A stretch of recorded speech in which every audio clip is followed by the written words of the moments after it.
Greetings, I'm your host, Dr. Wolfula, and welcome to a special October edition of my sort of podcast.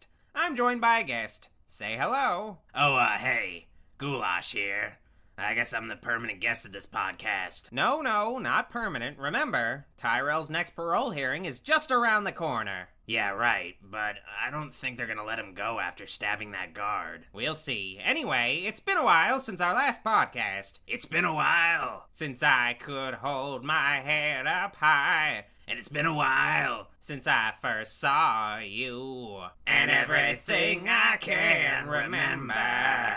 As fucked up as it may all seem. Are we done singing? Yeah, I think it's over now. Oh, man. I was hoping that would go on for a little longer.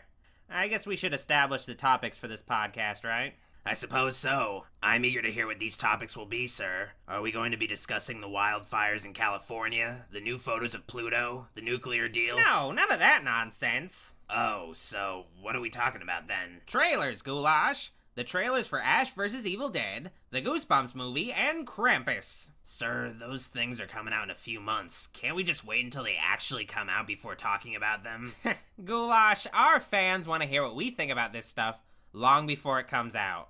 They're hungry for content. Didn't these trailers come out a while ago, though? Yeah, but I was busy making videos about movies that came out more than 20 years ago while these trailers dropped. We could just go to the cinema and talk about, new movies that are, relevant to people instead of talking about trailers and old movies. You think I made a fucking money, Ghoulash? It's cheaper to watch the trailers. It's just a bus ride to the library. A very awkward bus ride. Yeah, I admit there are a lot of white supremacists using public transportation these days. They're unsurprisingly easy to provoke. Maybe for you, but I got along with them just fine. They're not so bad once you get past the racism. But sir, at the end of the day, it's just another elephant in the room. We're off topic. Fine, let's talk about that Ash vs. Evil Dead trailer.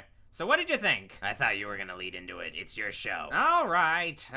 Bruce Campbell is back in a new TV series. You saw Ash fight off the Deadites in a cabin and travel back in time to the Middle Ages. Now see Ash fight his greatest foe, old age. Yeah, the trailers for Ash vs. Evil Dead really want you to know that Ash isn't young anymore, which is refreshing to see the promos being upfront about something like that. Yeah, in the Force Awakens trailers, they didn't show Han Solo once saying, "Oh, my back!" Yeah, age is a touchy subject because it brings with it the worry that something won't be nearly as good as it would have been if it was done years ago. It's like, this long-awaited thing might just purely be a nostalgia act and not really a true continuation. With the Ash vs. Evil Dead trailers, though, they at least make it clear that the show is well aware that Ash isn't going to be cool in the same way he was in the movies. I'm just afraid that the jokes about Ash's age will get... old? I was gonna say stale, but sure, throw a pun in there. It's what I do best. Actually, I read a description of the first episode's plot, and it turns out that Ash unleashes the Deadites from the Necronomicon again because, spoilers, he was high. I'm honestly a little disappointed that the show seems to be taking on the jokier, campier tone of Army of Darkness instead of the balanced horror comedy tone of Evil Dead 2. Well, yeah, but I'm not so sure you could possibly take the horror all that seriously with Bruce Campbell now. Yeah, you got a point. The weird thing about the show is that it has that strong Army of Darkness influence to it, but when they show clips from the films as a recap in the trailer, they never show a clip from Army of Darkness, and Ash is shown to work at a store called Value Stop instead of S-Mart from Army of Darkness, so it leads me to believe that this show doesn't have the rights to use anything from Army of Darkness because that movie is distributed by Universal, unlike the other two movies.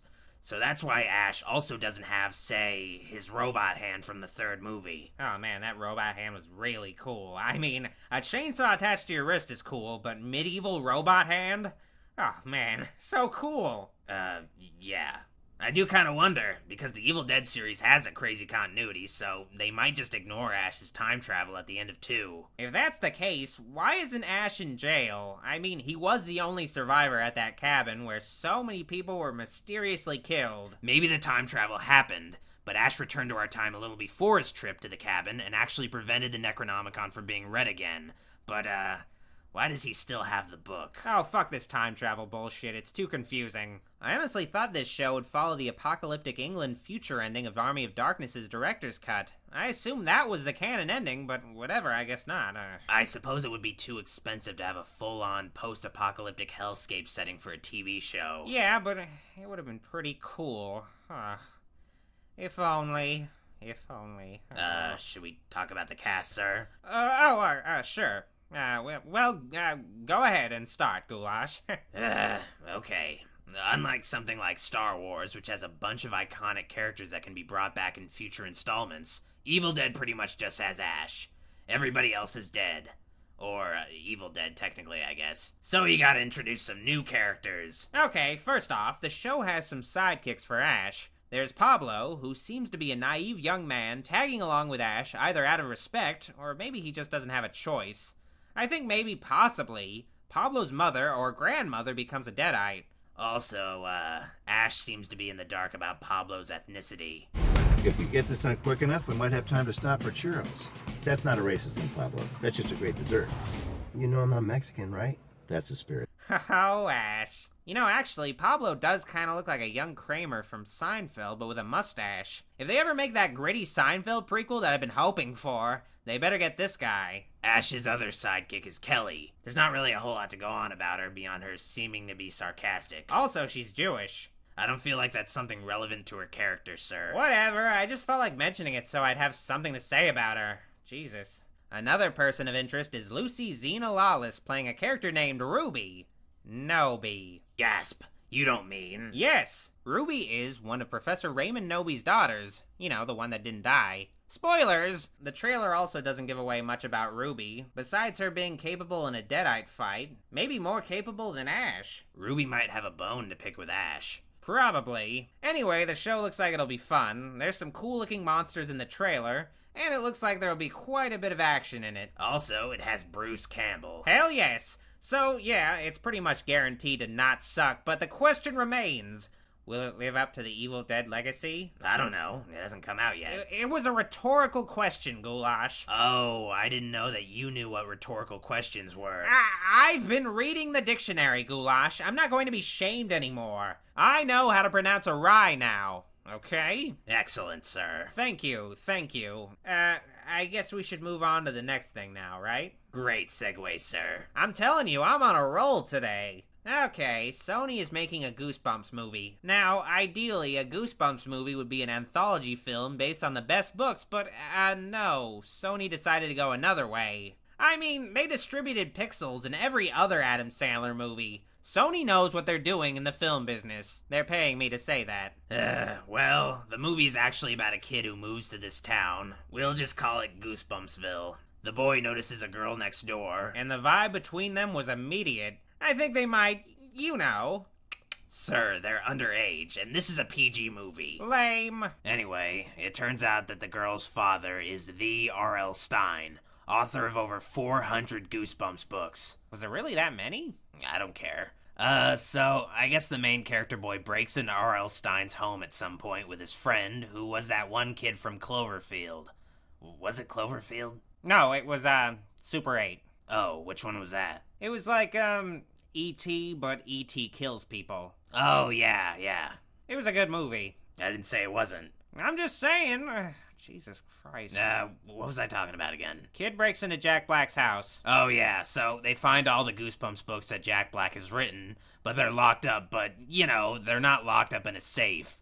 They're just on a shelf, and you can easily open them. Yeah, the books honestly seem like they just have child-proof caps on them. So the kids open a book, and it turns out to actually contain the monster that was featured in the story. So it's up to the kids and Jack Black to save Goosebumpsville by returning the monsters to their respective books. So that basically means that the Goosebumps movie is like Jumanji mixed with Wes Craven's New Nightmare. Wes Craven, R.I.P. Yes, it's very sad, but this movie seems like it was just written by somebody with a vague familiarity with the Goosebumps series. Like the writer just looked at the covers of the books and said, let's just throw all these monsters together into one movie, whatever. Yeah, the guys writing and directing this movie are all in their 50s, so it's not like they grew up with the books. So it seems like it was just Sony saying, man, we bought the film rights to this book series. Now we need to actually make a movie based on this thing.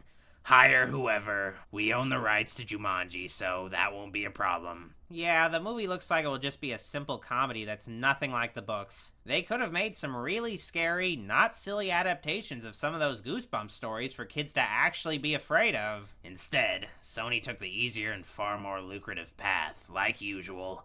It'll make money, but it'll be forgotten in a month. Let's move on. This is getting depressing. I believe Krampus is next. Beautiful. Trick or Treat was a great horror movie back in 2007, so you'd totally think that the writer/director of it, Michael Dougherty, would get some more horror movie jobs, but no. Trick or Treat was shelved for 2 years, and eventually was released direct-to-video. And Michael Dougherty hasn't done another feature for 8 years, but finally, he's coming out with another horror movie about a much more wholesome holiday. Krampus. You know, some people are probably going to get really upset about you saying that Trick or Treat is good. Why? I don't know. Some people on the internet are dead inside and hate that other people are still able to enjoy things. It's weird.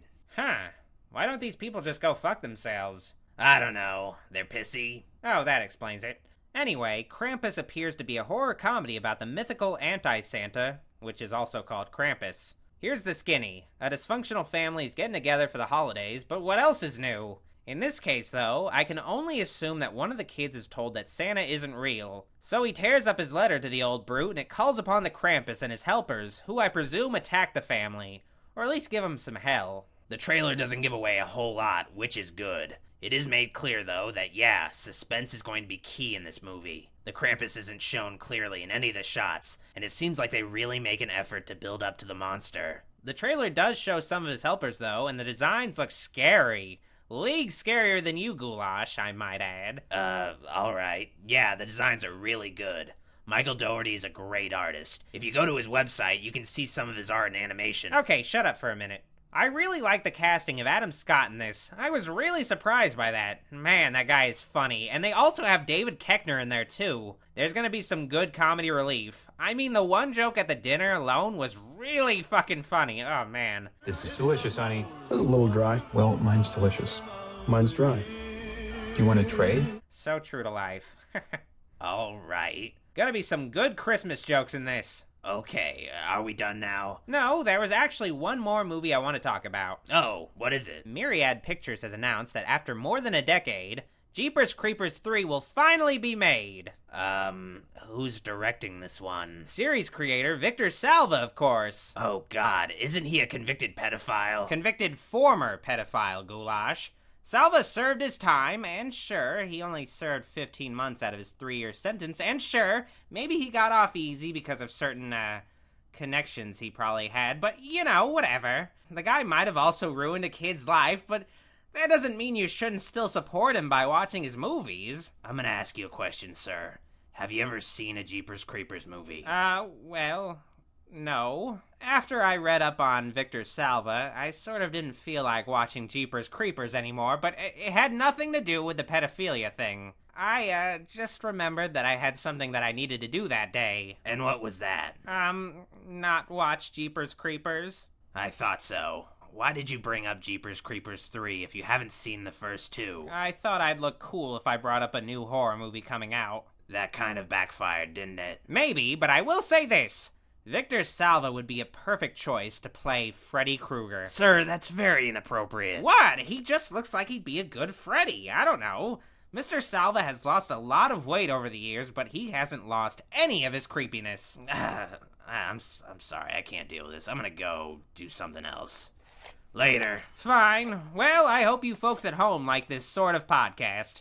Especially that last part with the awkward conversation about pedophilia.